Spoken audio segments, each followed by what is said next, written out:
Wow. Yaşıyorsam kim yanar? Kime yanardı bir gün hasretinden anlanan? Beni yargılar koyup gittin, halam olsun halam. Sana aşık diyen insan ne bilir, seni seviyorum diyen dilim halam olsun.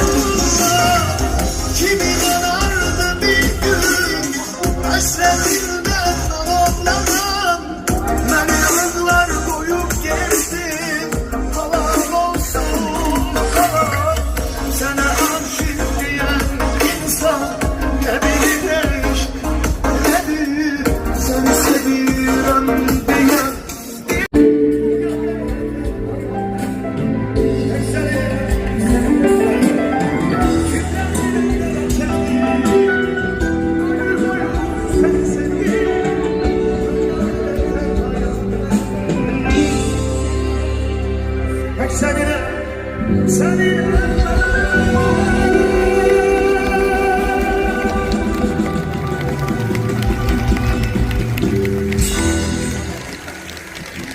Mehmet Uman'ımız geldi 2 milyon aldı. Hele karşıda sizi hiç kime çaretanesi de olsun. Bu akşam buradayım.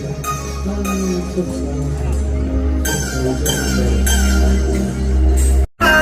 sağ olun. Diye gel bir gülersen yanıma,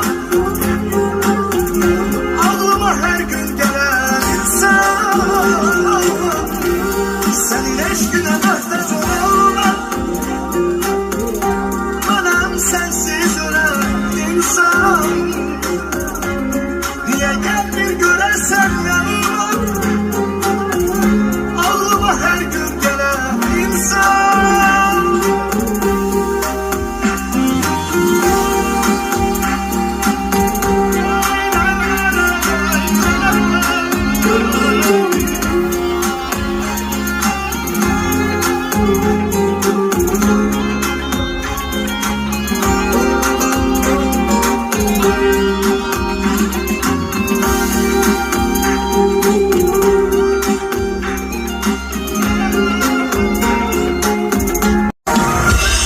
Hiç kime ihtiyaç kalmasın.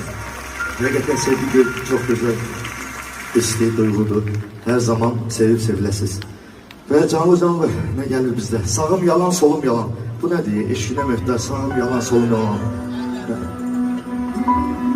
Ha, canlı.